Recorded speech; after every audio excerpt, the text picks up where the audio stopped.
All right, James Feustel is first up, fighting out of Red Schaefer MMA. And possibly this fight's going to last a little bit longer than the 14-second route that we had in the last one. As we were waiting on Feustel, here he is. Saw him bopping around, talked to him a little bit before the fights tonight, and an interesting character is Feustel.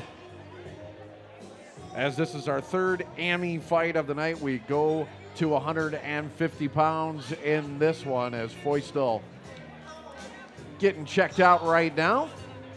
There's our Carbon World Health tale of the tape. We saw Benigno Barrera in Chosen Few Fighting Championships number 10, and we will take a look at him right now, making his way to the cage. Benigno Barrera, a little bit more traditional walk-up music. He comes in with the Zarape and looks ready to rumble. Barrera, again, making his way to the ring, and he fights out of the Chosen Few. And we saw him victorious back in Chosen Few Fighting Championships number 10. Let's see what Barrera can do against Feustel in this one. All right, ladies and gentlemen, here we go. Our third bout of the evening. This is an amateur catchweight bout set for 150 pounds and 3 rounds. Introducing first, this man fighting out of the Coliseum Bar, red corner.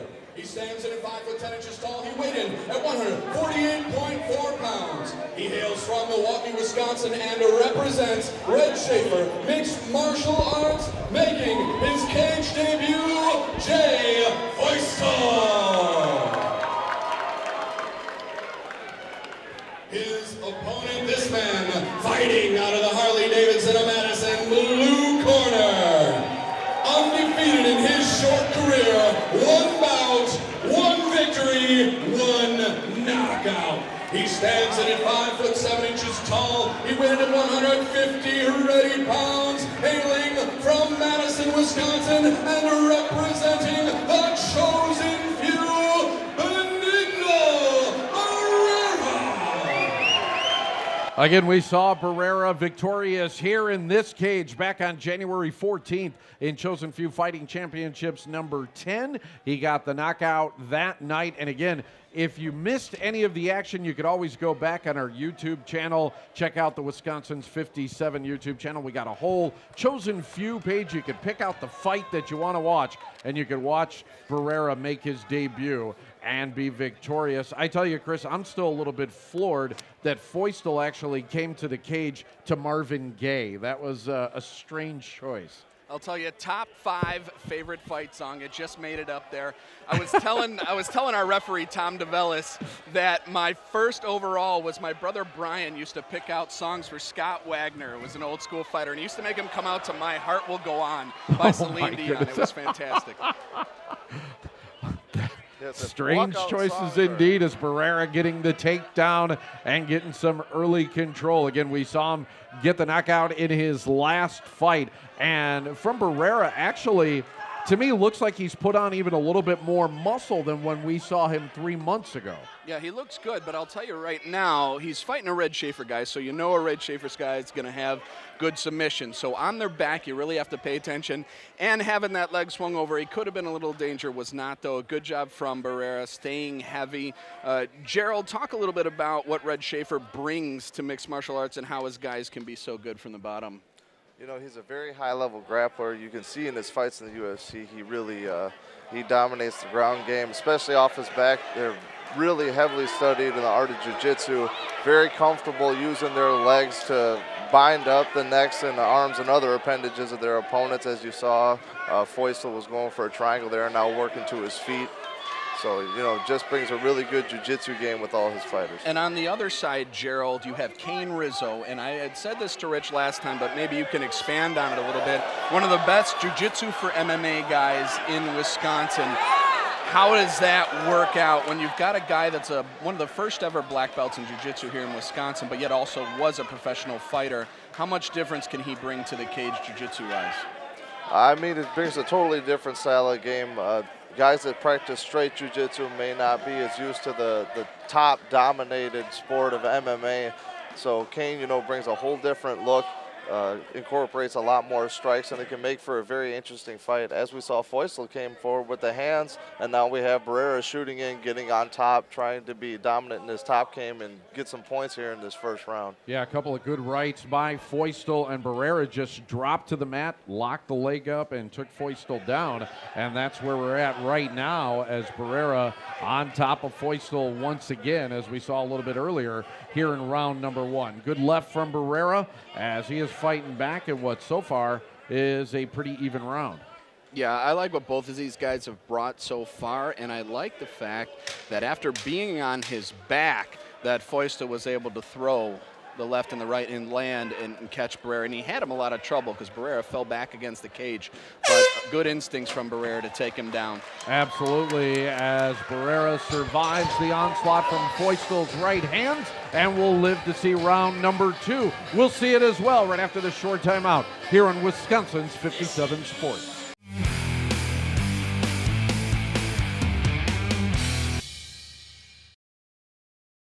All right, taking a look at some of the replays here as you see a takedown there by Barrera and squaring off in the center. Both guys seem to have good moments here in round number 1. And there's those good rights and lefts that landed for Feustel. It really did have Barrera in trouble. He was covering up, so a few of them hit the forearms, but at least 3 of those shots landed pretty solid right on the forehead and eye area of Barrera. So good job from Feustel. He needs to do more of that in round 3 here, or round 2 here. And glad you could join us here on Wisconsin's 57. This is Chosen Few Fighting Championships number 11. We're in the 3rd fight out of 13 tonight. So if you're just clicking us on right now, sit back, relax, enjoy, maybe pop open an adult beverage and enjoy all the action that we have here for you tonight as we head towards our main event between Compton and Gilpin, as Gilpin defends his professional belt. And once again, Rich, I just want to mention it for the audience at home, special guest we have with us here in the booth, Gerald the Machine Mearshart, Wisconsin's newest UFC fighter. Gerald, tell us, because most people in this world are never going to get to experience this, that first walkout up to the UFC cage. What kind of emotions were you running through? I mean, it was crazy. It was a culmination of almost a decade of hard work. Just seeing everybody in the stands, being in a big arena like that, you know, knowing I had worked for it and then performing under those lights is a life-changing experience, and I'm going to do everything in my power to make sure it's an experience I have for many years to come. And you won pretty quickly by submission. I've always heard a lot of fighters have that adrenaline dump when they get their first fight in the UFC. Did you think you were going to experience anything like that? I try not to think too much about it. I thought there might be a little, cage jitters just being the first time in the UFC. I was surprisingly calm, but again, I've had, almost 30-plus fights before I even got there, so definitely a seasoned veteran. Oh, yeah. Very cool scene. I'm thinking, too, out of all the people that I would like to meet at an event like that, I'd like to actually meet Michael Buffer, or Bruce Buffer, and talk to him. I don't know if Michael ever shows up at him, too. But I love the ring announcers for that kind of stuff, and Bruce Buffer does a great job introducing everybody. I don't know, Chris, is that up your alley at all? Well, considering there's not many of us out there, no, I don't want to see Bruce Buffer at an event. Because that means he's taking the paycheck that I want. Exactly. Takes a pretty good one, too. A lot of energy for those fights, a lot of energy in this room right now, especially coming off of the Mayhew fight that we saw in round number 2, fight number 2. Here in round number 2, what we are seeing with these two fighters, a little bit different than round 1, as it's been a lot of striking. Both guys have spent the round on their feet. And Feustel looks fantastic right now. He's got the more energy of the two fighters. You could tell Barrera's a little gassed out, hands hanging low, and those overhands from Feustel are landing. Yeah, here we see Barrera again shooting in out of desperation, getting a little tired there. He doesn't want any part of the stand-up with Feustel, but Feustel doing a good job sprawling, showing a good wrestling game, trying to keep this fight on the feet or at least stay on top. Feustel seems to have the edge here in round number 2, as this is the first time that we are going to the mat here in this second round. Final 10 seconds as Barrera back up on his feet, maybe trying to steal a couple points here at the end of the round. Left misses, and that's how round number 2 is going to end. We go to the third and final round next It is Barrera and Feustel, and it is 57 Sports.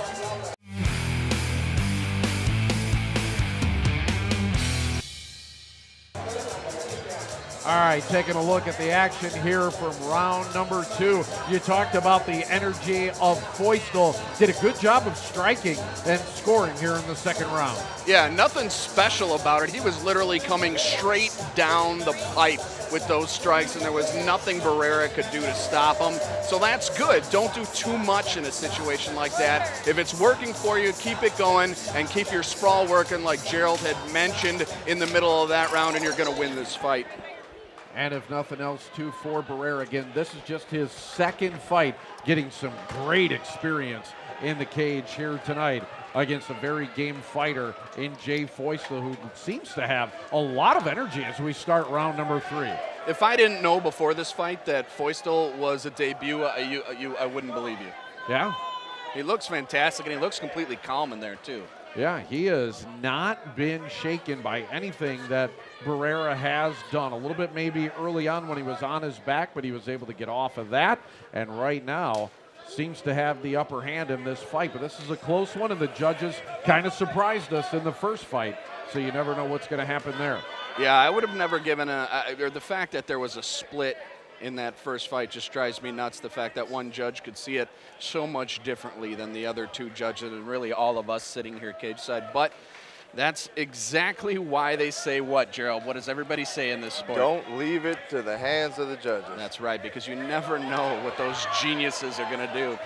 Good right, and another one by Feustel as a couple of them connected to the face of Barrera, who is now clenching here, actually covering up, and he's shaking his head like, nope, that doesn't hurt me. But he took some punishment there. Now he's giving it back. Here comes Barrera with a flurry. A left and a right. He had an uppercut in there as well, as Barrera showing he could go toe-to-toe with Feustel. And good action here in round number 3. And great toughness from Barrera. He looked hurt, and usually when a fighter shakes their head, that means that hit me and it hurt, but I'm going to pretend like it didn't. He did a great job coming back there and throwing right back at Feustel.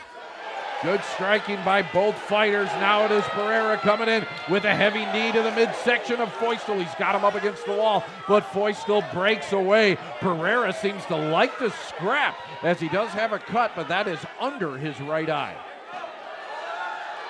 And at this time, it looks like Feustel is finally a little bit worse for the wear. He's a little more flat-footed in this round than he was in round 2, and Barrera looks like he's picked it up a bit.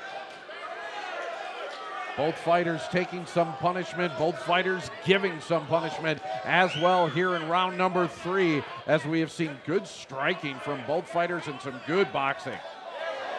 Good right again by Barrera, lands to the left side of the head of Feustel. Now here we see Barrera again having a lot of success when he throws more than one punch. Every time he comes forward and throws combinations, he puts Feustel on his heels. Took a good jab as he comes in, Barrera, but is able to match that with a left of Feustel. Feustel's overhand right misses the mark, but now he hits the side of that of Barrera. Another good combo there from Feustel as he's now taking the edge. Barrera gets a kick in. Look out! Good left from Barrera. Boy, these guys are throwing hard this time, Rich. It's surprising to me that as tired as both of them looked in the second round that they're able to put that much behind it, and we only got 10 seconds left here, Rich. Barrera tries to shoot the leg again. Both fighters doing a great job of striking. The crowd loves it here at the exhibition hall at Monona Terrace. We will go to the cards next here on 57 Sports.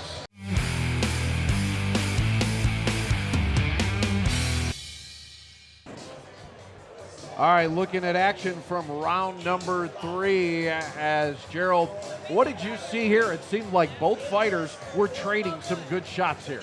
You know, in round number 3, Barrera really picked it up. In the first 2 rounds, he was only throwing single shots. In the third, he started throwing those combinations and kind of getting back at Feustel a little bit, and that's where we really saw fireworks. Both guys dishing it out. It's going to be interesting as we go to the cards, and so I don't know how to score this one. How do you see this one? From what I saw sitting here cage side, I think Feustel got the first 2 rounds. I think he was more aggressive on his back and even had him on his heels a little bit in the first. I think he handily won the second. The third round, Barrera tried to turn it around. I could see the third going to Barrera and maybe even a draw, but I would think 2 rounds to 1 for sure for Feustel. All right, that is what you got for a decision. And boy, oh boy, you might be a precog with that kind of decision. It's good to always have an expert sitting ringside. We will go for the official word up to Chris Garrity after an action-packed third fight of the night.